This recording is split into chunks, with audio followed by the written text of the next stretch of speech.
Hey guys, this is Professor Triplet, and let's get started on UVs. Okay, remember this? This is what my cup looked like after week one's lab, and it was two sections. I hadn't connected it, and this thing was kind of wimpy looking, so we scaled that up. But there's a reason why I have this file open. So we're going to access our UVs through this menu. Now I have to say, I'm in 2018 Maya. And in 2017, they did a huge update, and I think it was like the third round of updates for 2017. They did a huge update for UVs, and according to Autodesk, it's one of the largest updates for UVs that they've ever done, maybe the largest.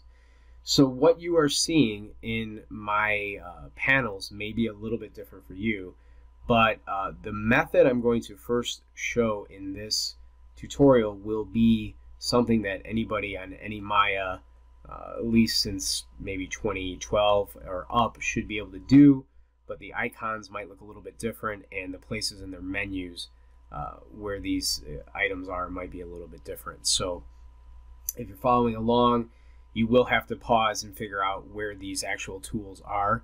I'm doing an old school method. There are better methods than the method I'm doing now, but this is an introductory level, and I'm doing this kind of in a legacy way, is even if you used an older Maya, you'd be able to do this. For those that are using 2016, they shouldn't feel so much pain as they would if I did this, with all the new tools. So in the future, we will get into better tools and show different methods of doing different, better, faster methods, and that's the most important. Is that they're better and faster, and we get our work done so we can enjoy our lives a little bit, right? So, okay, let's get moving. If you're in your poly modeling, you're going to have a little icon that kind of looks like this. It says UV Editor. You could also go up to Windows, and in modeling editors, there's UV Editor. Okay, so I'm going to go ahead and click on that. Now, this is new. This little guy right here, this UV Toolkit. And I'm going to go ahead and just move it off right now. But this is where all your UV tools are now in 2018. Back in the older Maya, they were mostly up in the menus, and you had a whole bunch of tools along the top here. Let me close this one more time. I just want to show you this. In 2018, you could also go to this UV editing layout, which is actually really nice because you get your UV tools. Let me go ahead and just show you this. I'm going to turn that off really quick. So you get all of the tools here, your UV layout, and your 3D view, your perspective view right here. So this is a nice setup. I typically would use a setup like this. This is basically how I work. Sometimes I like to float the panel, but typically this is how I would do it. So I'm going to just go back to the Maya Classic. I'm going to click on this right here, and we're going to work from this little window floating, and I'll just kind of pull this off to the side here. Okay, so we have the revolve converted to a polygon object that we first started with. And if you look in the window here, the UVs, they almost kind of look like they're perfect because they're perfectly laid out in a grid, and it's really, really nice. And in a lot of ways, if you have this going for you, there's actually not a lot I would change about this. For this actual object, but it isn't perfect. I will say that it's not perfect, and let me show you. In the new Maya 2018, we have this little button here that's called UV Distortion, and when you turn it on, what it does is it shows you where there's distortion. Red means that this area is actually being compressed, meaning that the area that's in this UV in the mesh here in the 2D view is smaller than the area in the 3D view. So it's basically kind of doing a comparison and saying this area is actually compressed in here compared to how much area is being used in the 3D model. The blue, on the other hand, is the opposite. So this area is being expanded, and it's actually gets too much area. So let me show you what's going on here. So you can see right here we have this tiny little polygon in here, and if I went ahead and I'm going to grab one of these edges and I'm going to move it, and you're going to see the distortion change. So I'm going to go ahead and right click go to my edges, just drag to edges, double click on this, so it should work the same, and select the whole edge loop. If that does not work, you can always just select all the edges, but then what we have is we select the outside one, so you have to deselect and deselect. Or there's one other option. We can right click and hold and go to UVs, and we can just select these UVs right here, and this will just move. You can see in the 3D view here, the UVs are selected just for that edge. Okay, now I'm going to hold W on my keyboard, or hit W on my keyboard, get my move tool, and I'm just going to slide this over and see what happens. Notice how it's turning white. Once it's white, that means it's using the right amount of space. And it also changes in your 3D viewport, which is nice. And if I crunch it too much, you can see it starts turning red. So that means that you're actually getting compression in your UV view. So that means I'm crunching it too much. All right, so that's something to take in consideration. I'm assuming that they put this UV distortion in Maya 2018. It might not be in Maya, I think it's in 2017, but it might not be in 2016. So I actually don't want this edge here anyway, so I'm going to get rid of it. Let me actually get rid of this one. Let's go ahead and hit Control Backspace. It's gone, and now we just got rid of some compression problems just from that alone. Okay, now you can tell the triangles on either side, they have this, they're suffering from the same thing, is that this amount of space that they're given is not actually is not correct. So typically with UV maps, what is correct is that the space that's in your 3D viewport basically lines up as best as possible and with the same space as in the 2D viewport. Basically, what it means is that if this space is taking up a certain area, then inside of here, you would want it to take up a similar amount of area in relation to the rest of the mesh. So we have tools that will allow us to relax or unfold these and make them so that they fit better together. And but since we are some people are working on older versions of Maya in the class, I'm going to go ahead and start from my week 2 lab, and I'm going to unwrap this old school like I've done on many other models. And sometimes I still do it this way. So I'm going to go ahead and open my newer scene, which is here. Save, continue, and that's not the newer scene. All right, got the wrong one. There we go. This is the newer scene. All right, there we go. So right now I have the smoothing on, so I'm going to just hit 1 on my keyboard, turn the smoothing off, and I'm going to go ahead and first mesh display, soften edges. I can see some of my edges weren't softened. And then I'm going to delete my history before I start. So just delete the history. Let's bring up my UV view. Okay, so we still have this distortion thing on, and some of you guys might not have this distortion thing. Let's turn this off. You can see the UV map looks a little bit different because we put those cuts into it, but Maya did a pretty good job at leaving mostly everything alone and not having a problem with the cuts. Now you do get to see the handle in this case because they are combined into one mesh. Now I want to handle the handle separately. That was terrible. Anyway, I want to handle this thing at a different time. So I'm actually going to get in close here, go to my faces, double click on this so I can select the whole thing and then just move it off for right now. Okay, just get rid of it for now. All right. So I said that I was going to do this in an old school manner, and basically what I want to do is I want to get everybody who's following along on the same page so that they basically, you know, not everybody's UVs are going to look like this. Mine are going to be somewhat unique. By the way, if I didn't mention it before, I do want to mention it really quickly here. This is the original NURBS model, or nerve surface. You can see right here in the UVs how it's laid out like perfectly. That's why you're getting those kind of UVs here in this thing, because when I transferred this or made this into a polygon, it basically transferred the nice, grid UVs to it, and that's a benefit of having NURBs. But the problem with NURBs is you can't, once you have those NURBs, you cannot alter those UVs. You can alter polygons UVs, but not NURBs to UVs. So anyway, I'm going to just delete that for now, so we don't need that in this file. And while I'm at it, I'll just go ahead and get rid of these, and we'll start off back where I was. And this is G_mug. All right, and everything else I can get rid of.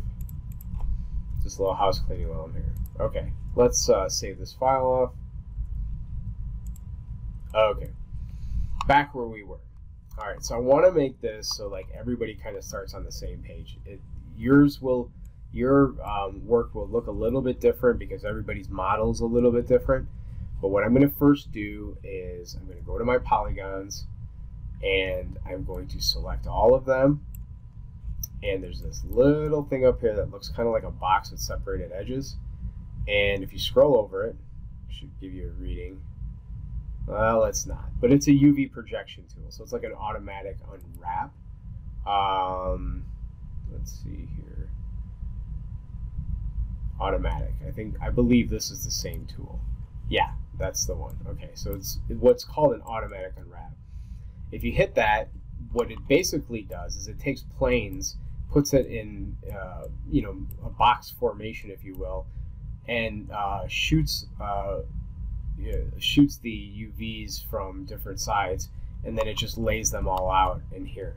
Now, the advantage of doing something like this is that all of your UVs come out basically the same size, and you usually don't have any distortion. And so if I turn my distortion on right now, you can see there's very, very little distortion. Okay. Now I'm just going to hit Q on my keyboard, and it'll drop that tool. Now I want you guys all to start from this, and I wouldn't do all my modeling, or I should say my UVing, this way at this point in time with the tools that they have. But back in the old days, I used to actually do this a lot because it really helped, especially when I had like heavy mechanical models. It would help me to get everything the same size, and it would help me to break things off into kind of like logical chunks, and then I would just sew them back together. Okay, so that's basically what we're going to do. It is a little archaic at this point, but you may find times where you actually go through and need to do this method. Okay, so the first thing that we're going to establish is going to be the bottom and this area in here, so this circular area. So you can kind of look on this and kind of figure out that this is one of those areas. So I'm going to just hit W on my keyboard after I double clicked on that. I'm just going to slide it out here. It doesn't matter where you put it, as long as you can isolate it. I'm going to select one here, and I'm going to look over here and just double click on that and slide that guy out. Now, obviously we don't have everything that's on kind of like the bottom plane, and that's what I'm going to want to do. I'm going to take everything that's in the center plane, or I should say in the middle here, that's kind of, if you look down from the Y direction that you would see, and then the same thing, everything you look up from the Y direction that you would see. I'm going to grab those and move those out here. So let's see what this is. So this is part of it. Okay. But I don't want these out here. So I'm going to show you how to break these little guys off. So let's go to edges. And I have a hotkey set up for edges, and so normally I think the hotkey for edges is F10, but I have it set to 2. So you'll see me switch my my stuff really fast, but that's because I have my hotkey set up. If I just select these edges right here, and I come up to cut and sew, I'm going to go ahead and hit cut. Now, the older Maya, I believe the icon looks like scissors, and it's somewhere in the bar here. And you may have to roll some of these little, they have like these little tabs. If you don't see it, you may have to roll one of those tabs out, but they look like scissors, and it should be like a cut tool. Cut selected edge, I think is what it's called. So you're just going to use that. Now, once you've done that, if you've done it correctly, you select your edges, you cut them. If you go back to your faces, you should be able to double click on here, and you're just going to get this one UV island. Okay, and I'm going to come back over here, I'm going to do the same thing here. So I'm going to go and select those, and then I'm just going to go cut. Okay, so which is Shift X. And then I'm just going to check this really quick. All right, so we're good. So I'm just going to grab this guy and bring this over here. So I know that these, actually it's this one over here then. These go together. Okay. And I'm basically going to organize these into little chunks. So one way you can do this is if I just select the middle there, and I'm just going to unselect the inside, and it looks like I got some over here too. So deselect those. And so if I just got this here and I hold Shift and greater than, I can just keep growing my edges out, or my faces out, until I get out to the point where I want them. And then I can look over here and see what I've got. And looks like all of those got separated off nicely. So I'm just going to pull all those down and then just move this back up over here. Okay. Now, I could go ahead and stitch all these together. That'd be a pain in the butt though. So what I'm going to do is actually select all of them. And actually, you know, now that I think about it, I didn't even have to move them down here. I could have just selected all of them, and I could just do a planar projection on these.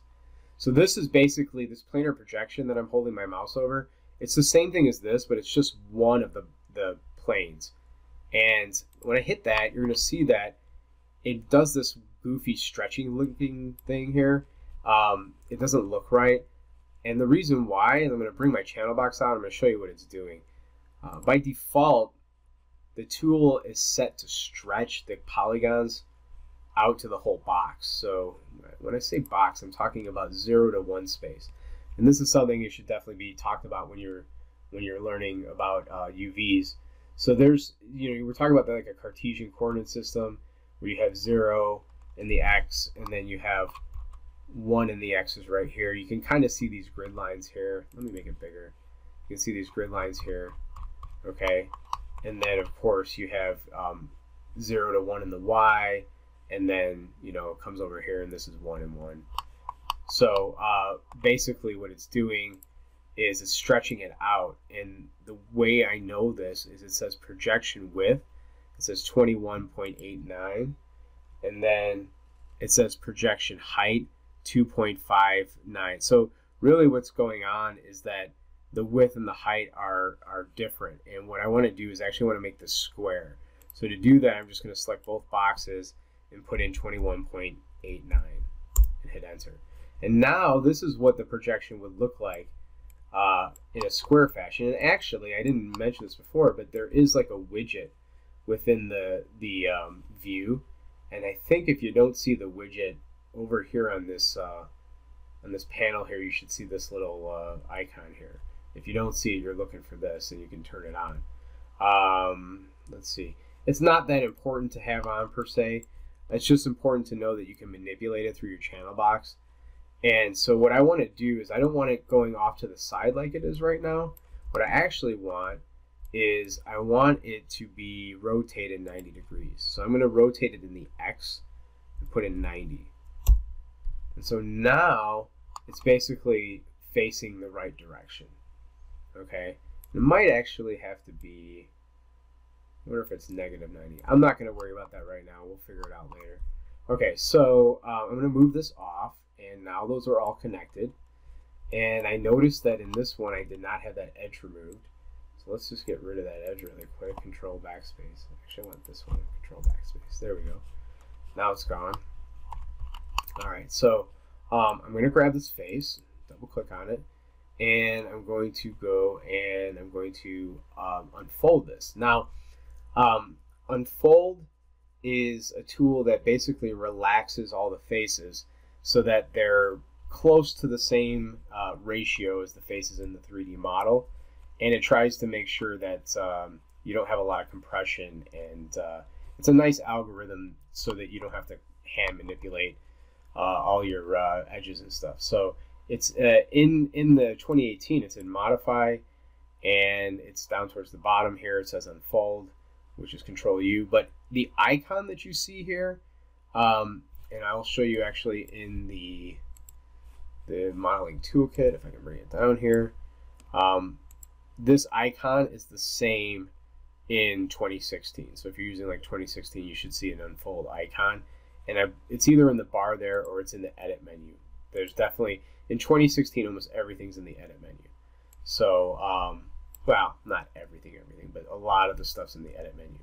Okay, so look for the unfold in there, or look for it on your bar. It might be up on your bar. But just go ahead and use the unfold. And you can see that if I undo that, it relaxed everything out. So I'm going to hit G, so you can see there, it relaxed everything out. Okay, so now if I look at my shaded view, I can see that it's not as distorted. If I undo that and I look at it, there's more distortion. So hit G and then less distortion. Okay, so I don't need to resize this yet to make it the same size. I'm going to do, that'll happen later. So let me go ahead and let's get this other piece stitched together. So I'm just going to grab here and make sure I don't have a bunch of stuff selected down here, which of course it does. Let's see how we're doing. Yeah, that looks right. Okay, so now I can just grow this out. So shift greater than. And I'm going to go to the edge right before it basically starts going up. So that's like my logical breaking point for this. Okay, so if I look over here, you can see that it has, some of these are connected to other parts. That's okay, because if I hit the project, it's going to do the same thing that it did before. And it's going to project this out. It's going to make this thing skewed that I don't want. So I'm going to hit 22. That's fine. And then I'm going to go ahead and turn it on the 90 on X. And there we go. So same process.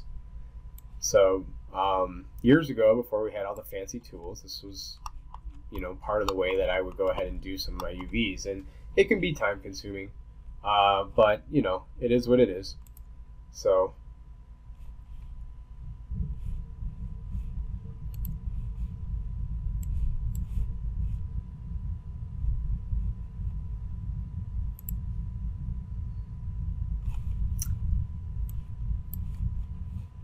okay, so sorry about that. Okay, so all right, we have these all set up, and the next thing we want to do is we want to establish the area that is going to have our actual logo on it, which is going to be like the outside of the cup. So what I'm going to do is I'm going to go ahead and select the top edge here, and I'm going to select this edge here, double click, and it won't get through here because of the change of edge direction, so you have to manually shift select or control shift select those. Okay, now from here you can see that there's some edges that are in the middle of polys, like right here, this one's in the middle of this little loop here. I'm going to just cut all these, so cut, and then I'm going to start grabbing everything that I want based on these islands. We go face, double click, double click, double click, double click. Now I might have just grabbed the inside, so I'm grabbing some of the insides, and that's not what I want. So let me just, when I know I have an outside piece, I'll just move it off. Okay, we'll do it one at a time. So that's an inside piece, that's an inside. That's an outside piece. No, that's an inside. Take that back. Let's do this. We'll do it this way. Shift, double click. Oops. We'll go like that. We'll select all the way around. Okay, so that'll tell me where these other pieces are. There we go. All right, so now I'll just move these over here. And actually, if we grow this out, so if I double click here, I'm trying to get the middle, and if I grow this, maybe I can actually get all the pieces I need. And just do that, like that. And I think that's it. And we're missing these two. That's the only ones we're missing. did I get some of these? So Maya 2018 does like some shading stuff in here. So let me just do this. Yeah, it looks like I got some off of the handle, so I want to deselect these on the handle. Okay, so just holding control and drag and just marquee to deselect it. So now I've got everything together that's on this outside here. So F, I just hit F to frame it so I can rotate around it properly. And I'm double checking. I'm just going to make sure that everything looks right. Sometimes it's hard to actually see in your wireframe when you're doing UVs. So I'm usually in shaded. All right, so this looks good to me. I think I got it. So, okay, now, a couple ways I can approach this. I could go ahead and stitch all these together. I could just come up to here, grab these edges. For instance, I would go something like this. Grab these edges, grab that edge, and then I can control, and you don't have to deselect these inner edges, but you do want to deselect the outer top edge because that's going to try to connect to something when I hit move and sew. So basically I just hit move and sew, and what it did was it moves the things that are connected to it over to it. So if I go ahead and let me just show you this right here, this will make it much more apparent. So I've got, once I select this edge, you can see it automatically shows that, and then so on and so forth. And then if I hit move and sew, you see how it moves them together. Okay, and then you would just have to unfold and relax them. Looks like I missed two pieces here that I should have had cut off. So let's just grab these two, get them out of there for now, so we don't accidentally make those part of this part. All right, now like I said, I could do all that, but there's an easier method to do all this. So let me select everything again. You know what? Let's just undo. Nah, you know what? I do need to select it all again. Okay, so I believe it's this thing around the top. Yes, and then I gotta find where this is. So that's this right here. Okay. So it looks like I have everything selected now. And just double checking again. Okay. So like we have this planar projection, we have the automatic projection, we also have a cylindrical projection. So with a cylindrical projection, I can go ahead and throw this on. Just click on it. And if we look at our viewport, it's taking our cup, and just the part that we asked it to apply itself to, and it's just doing a cylindrical unwrap. So there's kind of like this this little widget thing here. You can actually play with this widget thing if you want. You can move it around, see what it does. I typically don't need to move it around like that too much. Sometimes I rotate it till I get it at a specific seam that I'm looking for. For this case, I want the seam to be underneath the handle, where the handle goes over, because when you're doing UVs, and this is a very important part, so if you're listening to this is a part to listen up, perk your ears up. When you're doing UVs, you typically want to put your seams in the most hidden area on the model. So since this is going to be covered by a handle, that would be the most hidden area. So right in there would be a logical place to put your seam, because you're going to have seams on your UVs somewhere. All UVs have seams, so you want to try to hide them as logical as possible. For instance, I could have actually put a seam right here in the corner, but I chose not to, just because I was doing it by flat areas. So anyway, that being said, now that I've got the cylindrical unwrap, you can see it's nice, kind of looks perfect. I'm going to just move it off to the side. Let's turn this grid off, because I bet you that's hard to see. I'm going to hit W or Q, something to drop the tool. And now all I have to do, if I want to make this where my seam is I'll double click here and select this whole edge. Okay, you can see it got everything. And then just shift double click and then shift click there. Okay. So then we just go up to our tool and hit cut. And then I'm just going to drag and select all these edges and deselect the outer edges that I just selected. And now I'm just going to hit move and sew. And then that went ahead and moved it over here. and now it's nice, it's grid shaped. But I'm sure we've got some distortion problems because this thing is going to be stretched a little bit. So let's look at our checkers. Okay, so this is a new concept. You can actually put on basically like a checker map so that you can see whether or not you have stretching in your UVs. So let's go ahead and go into texture and click checker map. And what we need to do is also turn this on in our viewport. Okay, and it's easier to see. I want to show you something. This is interesting. So if I scale these UVs, watch what happens. I'm scaling them down, and you can see that it's kind of easier to see the UVs if they're stretched or not. So basically, these little boxes, they should look like boxes out here. Okay, so if I want to fix these, I have to scale it this way until these things look like nice little boxes, and then I'll know that they're scaled pretty close to the right scale. Now remember, we used unfold before, so we're going to do a little bit of that too, but we're going to set it really lightly because we don't want to mess this up too much. So let's go ahead and let's go to textures. We're going to turn off our checker map, and so yeah, this looks pretty straight. It looks pretty good. And let's just go use our unfold. So I'm going to pull out the options though. And so by default, this is what it would be at one iteration. And I'm going to go ahead and hit apply and see what happens. Now you can see it relaxed this thing, but that might be more than I actually want to be relaxed. So what I'm going to do is actually, I'm going to put this at like 0.5 and see what happens. Oh, it doesn't let me go that low. Let's try that again.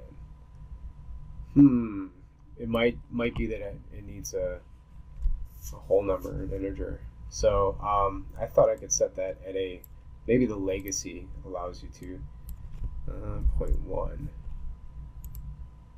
Yeah, the legacy. If you turn on legacy, that'll allow you to do it at a lighter iteration. So if we look at this now, it's unselected. There's not really, you don't find many. There's a little bit of blue down here. Just a tiny bit, but not really anything I'm going to say is terrible. So this is a pretty well laid out UVs, so that when we put our logo in here, what you see in Photoshop should look similar to what you see on the cup. So if it was stretched weird, then you're not going to get the actual textures looking correct on the cup. You'd have to do a lot of tweaking. Okay, so we've got that part laid out. That looks pretty good.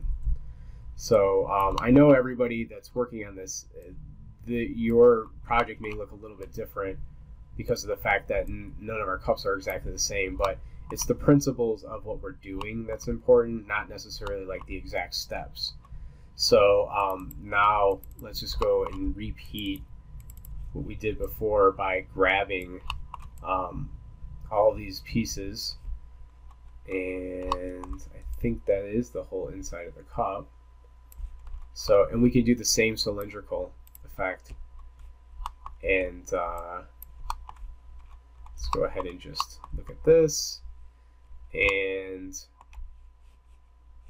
we can turn on our texture checker map, and we should be able to see it in here. And while we still have this tool active, we could just kind of go like this and get it pretty balanced. All right, and then I'm going to go ahead and just hit Q to drop that tool, hit W, I can move this down over here. Now it's not the same size yet. One thing that we could do is, if we really wanted to, we could actually stitch these together. Ooh, and I just realized, bad Dan, I missed an edge. So there's an edge that's sitting right here that I didn't connect. That's not good. So let's go ahead and fix that. All right. So looking at this edge, we have to break one of these edges, because if I go ahead and try to attach that to this, like let's for instance say I go, okay, let's attach that. So I just select the top edge. I can just hit select one. Let's turn this distortion off so you can see what we're doing. and shift select over here. If I just did this and then went move and sew, you can see what happens because it doesn't have a split made down the middle here. So we need to do that. So we need to go cut and sew. And actually, now that I mention it, you really want to split it in the same spot that these are split. So if I select these two outside ones, you can see right here, look at this. This is where this thing needs to be split. Because I just, that's where these seams are, is right on the edges there. Okay, so let's just hit cut. Okay, so now that should be, I should be able to select one. There's actually two edges kind of like stacked on top of each other. Or not.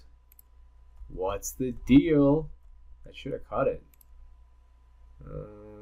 Maybe I have to actually use split in this case. Let's do this. Let's just grab the UVs. Okay. And we'll grow them once. Okay, it did split it. It was just selecting both of them at the same time. So I just did a little trick by just selecting the UVs. I suspected that it was a problem. It was a trick because you could not, if I select these. So let me show you how I knew that. So if I select this one edge right here, I mean, it says one edge. If I go to UVs, it says that I have 4 UVs. So if you look over here in my heads up display, it says I have 4 UVs. So if I just selected this one out here and did it grow, it's not going to keep growing this way because it actually is going to get stopped. See, if I keep growing it, it won't go this way because this is broken, even though it looks like it's together. So you see that. Okay, just that takes a few years of experience to know that kind of stuff. All right, so let's go ahead and just grab this top edge here. I'll deselect these other things here. Now when we go ahead and do a cut and sew and do, now still doesn't look right. Well, that's because you really are just going to have to, you would just have to relax that thing. Or before you actually did that, you could actually just put on the same cylindrical unwrap on this thing, and then I'd probably have to scale it down, although it probably would work fine if I just did move and sew. Scale it down, and let's see if it gave me the right. Okay, so it did cut it in those same spots, so that's good because see how they're lining up. All these are lining up. If it wasn't, I would have to split some pieces off and rearrange these. But in this case, it did work because I never altered any of the tools when I was using them, so they're working the same for each piece. All right, so move and sew. It's going to get a little altered. That's okay. We'll grab this, and then we'll do an unfold. Ooh, not so fun, huh? Let's see what we can do. So the unfold was kind of funky there. Let's get it back out. Let's go back to this one, and let's hit this. All right, much better. This inside's not as important to be as straight as the other one. And then if we really wanted to be like really careful about it, we could stitch these two together so that, you know, there's absolutely no seam. And if you had a pattern going across your whole model that was going to go over the top edge, you would want to get rid of that seam if you could, but in this case we're not, so I'm not going to worry about stitching that together. But if you wanted to stitch that together, you would just basically you would actually have to make sure that these were split in the same spot. So what I mean by that is, see this right here and this right here. So this is the edge that needs to be split. So we go like this, cut, and then we would go select this edge, and then, oops, there we go. Deselect those, and then just do a move and sew. Now these should be set up the right way, and just relax it a little bit, rotate it a little bit, move it over here. You don't have to do this part if you don't want to, but I'm just going to show you how to do it. So you can see now they line up good. Okay, now we don't want all of those selected. Otherwise it's going to start stitching stuff that we don't want stitched. So we got to deselect those. And then we just go to move and sew, and you can see it stitched them together, and then just relax them one more time. Okay, but you can see what happens like when I relax them one more time, then I get a little bit more distortion in this. But honestly, I don't think it's going to be that big of a deal. If I turn this up more, let's see if it actually kind of distorts it more. So, you know, you could always try that legacy again. But I don't think that that's going to be that important. I think it'll look fine the way it is. Okay. What do we got here? Some hidden something.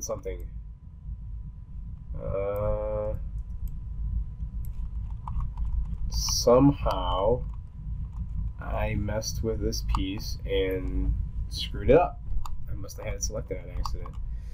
So I would have to go ahead and do something like this. Let's do it fast. There we go.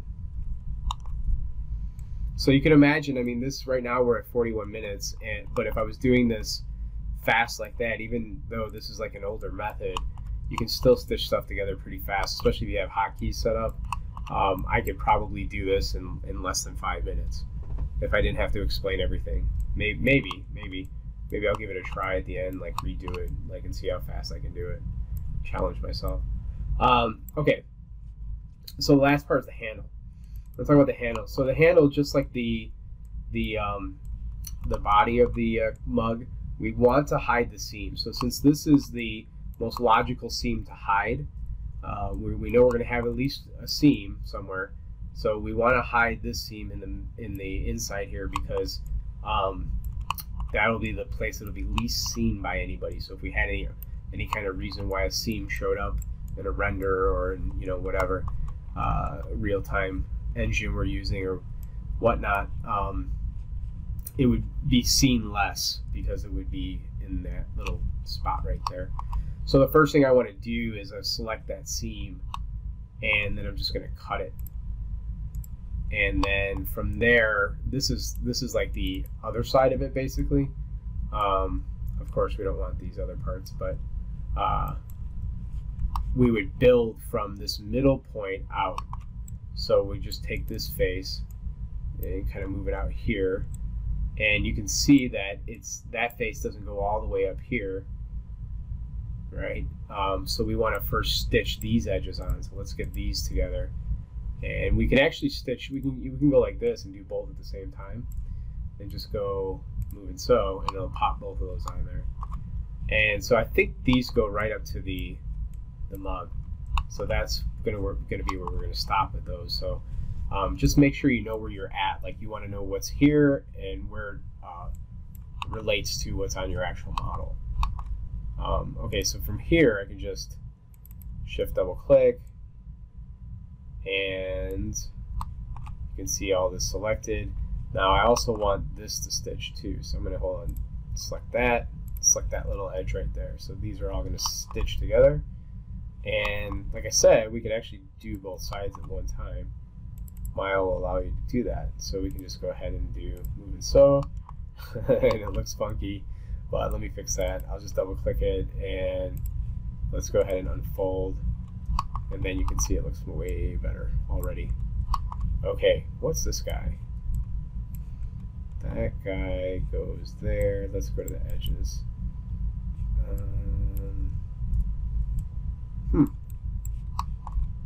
Must be missing where that's. Oh, okay, I see. I have a few more parts here I haven't done. Okay, so let's just see what we got here. Let's select all of these. Okay, so the only thing we're missing, this is the inner part right there. So that's actually going to be outside on these edges. So I'm just going to go edge and try to go like this.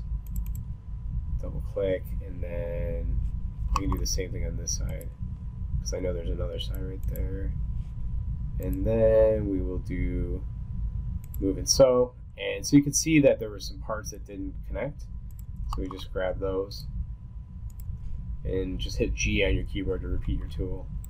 And then double click here, go ahead and unfold it again. And see what happens when I unfold it. There are some spots that I didn't stitch, and those become apparent. So then you just move it so. There we go. All right. So now we got a problem though. If I turn on my texture, you'll see that we have way different sizes for our, basically we call this texel density. So it's the texture per pixel. All right, so they're way different sizes in different sections, and we don't want that. We need to have our texel density to be pretty much uniform, unless certain areas, like this area in the middle here, like if you never see it in a render, or you're never going to see the bottom, you may not care about having the texel density. But for this class, we're going to make sure that we get all of our UVs the exact size that are and congruent, basically. So let's go ahead and select all the faces, which select everything, or we just double click on this right here. And what we want to do is do a layout. And so we come into here, and layouts right here. Now this should be in the older Maya too. And let's go ahead and get our options out. Let's make sure this is set to reset. Okay, so there's the newer Unfold 3D, and the one thing you want to turn on is shell pre-scaling. Okay, so we just go ahead and say by 3D ratios. All right. Now, if you're using this and there's only the legacy settings, that is actually right here in pre-scale. You just say by object. That's fine. That'll work. Okay, but we're going to use the newer one. Preserve 3D ratios. Hit apply. And you'll see what it does is it actually takes all those UVs, it packs them into the UV space, the 0 to 1 space, and then let's just see the application of that. So now you can see that it resizes them and scales them to the proper scale relation to one another. So now all of the squares look pretty good, and this is what we want.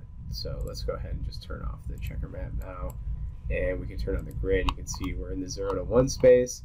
And now it's time to export this, and we can put our little logo on it. So what do we need to export it? Okay, so in textures, image, you want this UV snapshot right here. Click on that. This is where you are going to export basically like a 2D map of this UV set. So what you're going to do is you're going to pick your format. I'm going to go ahead and reset this. It's originally at Maya IFF. I never use that. I almost always use Targas for this. Sometimes I use PNGs, but mostly I use Targas. You can pick like what you want your edge color. So if you some people may want something like, some kind of funky green or something like that. Maybe something like that. Hit apply. And okay, so I didn't show one thing. You should hit browse, and you should look for where you want to save that. So I'm actually saving this in the wrong spot here. Let's go to back one. We want this week 6 textures. And you'll see I already have one here, so I'm going to save over this. I'm going to say save. Do you want to replace it? Yes. You won't have that come up if it's your first time. And then it didn't actually save yet. So what you want to do is hit apply. And then it actually saved. Okay. This texture size, the size X and Y, is going to be a 2048 by 2048. You can change that to whatever you want it to. And we don't need to talk about this stuff yet. Oh, I made a mistake. So you don't want anti-aliasing lines on. So you want to turn that off. So I'm going to resave this. Say apply, overwrite. Okay. So the reason why you don't want anti-aliasing lines is because it's hard to tell exactly where your UV seams are. Whereas if they're not aliased, you can tell very easily. You'll see that in a second here. Okay, sorry, I kind of already have something up here. I'll go ahead and hide this and this, and let's just open up the new file. Okay, this is the new one, so we'll say open, say update. It's going to get rid of all that other stuff. Now, that's strange. Oh, it does have the UVs there. It's really hard to see. I guess I made them darker than I realized. Okay, so if you want to isolate your UVs, you go to your channels in Photoshop, and in your alpha channel, you just control click on the little box right here, and it'll select it. And then I can just go back to my layers, and I can hit Control C, And, well, you know what? I'm not going to actually copy it. What I'll do is I'll just make a new layer, and then I'll paste in whatever color I want to use. So in this case, I can paste in like a red like this, and I hold Alt and Delete, and it will paste the foreground color. I mean, the other way to do that is you can go to Fill, Edit. Let's see here, Fill. This is the slow way. If you just hit Alt Delete, it fills it. So Control D to deselect your edges there, and now you can see this is what our UVs look like. I don't like that this is sharing a pixel right here. That's actually not right. You'd want to move that up a little bit in your UVs. It won't affect this thing, but in other models, like if you're doing game stuff and you have very specific like normal maps, they shouldn't be touching each other like that. You need a little bit of space between your UV islands. So that's something I should have checked, but no big deal for this thing. All right, let's make a new layer. I'm going to drag it below my UVs. I'm going to go to my shape tool, and I already have a heart shape picked out because Valentine's Day is this coming up week. So I'm going to go ahead and just drag out this heart.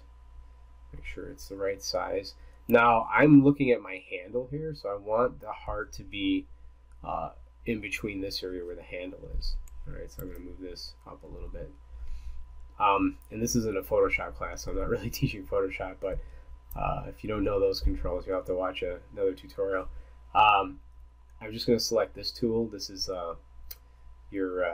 it's A on your keyboard. I don't even know what the name of this is. This is like path select tool or something like that. So if you click on this, then you can just move your path, and you can move this right where you want it, like so. Let's see, that should be good.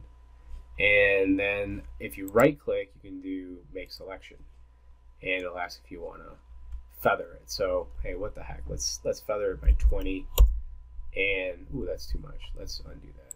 Make selection, feather by, like, let's say 7. All right, that's better. And then I'm just going to paste this color in again. Alt Delete, and I'm going to hide the UVs.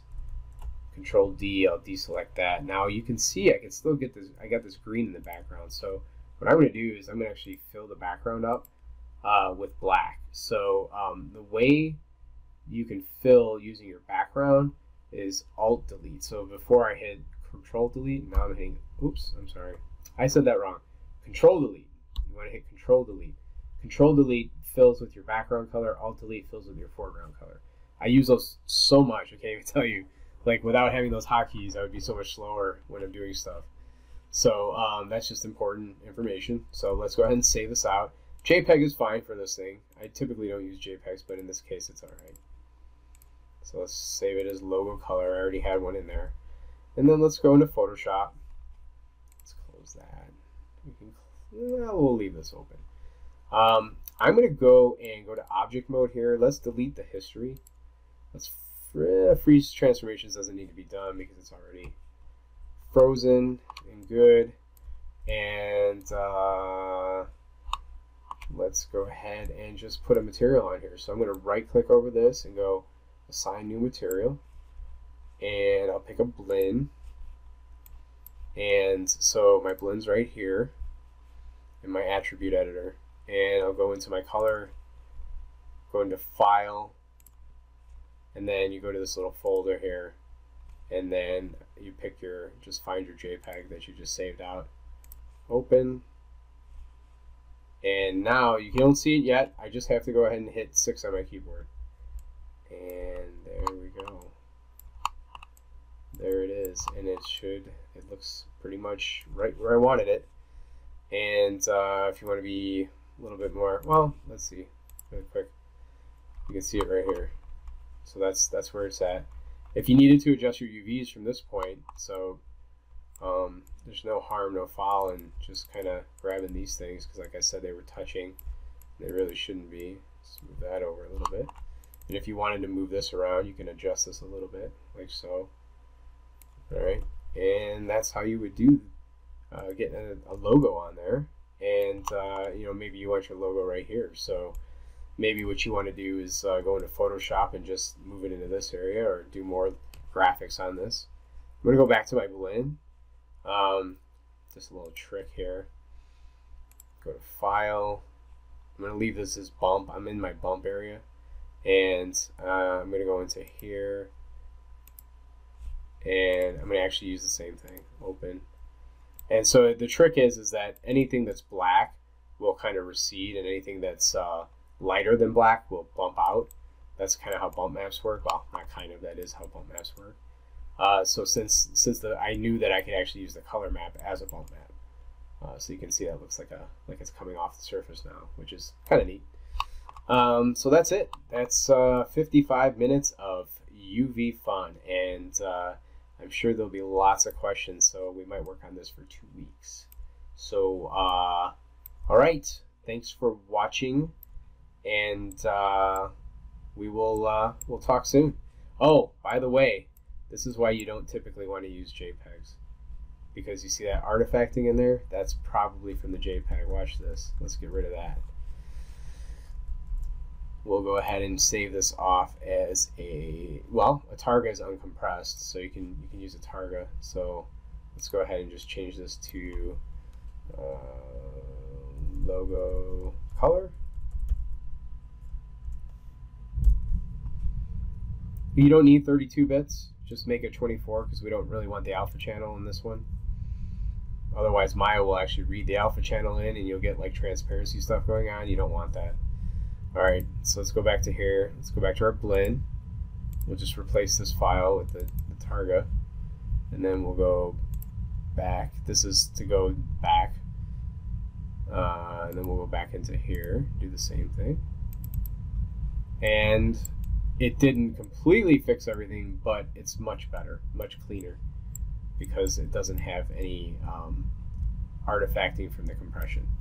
So it looks a lot better.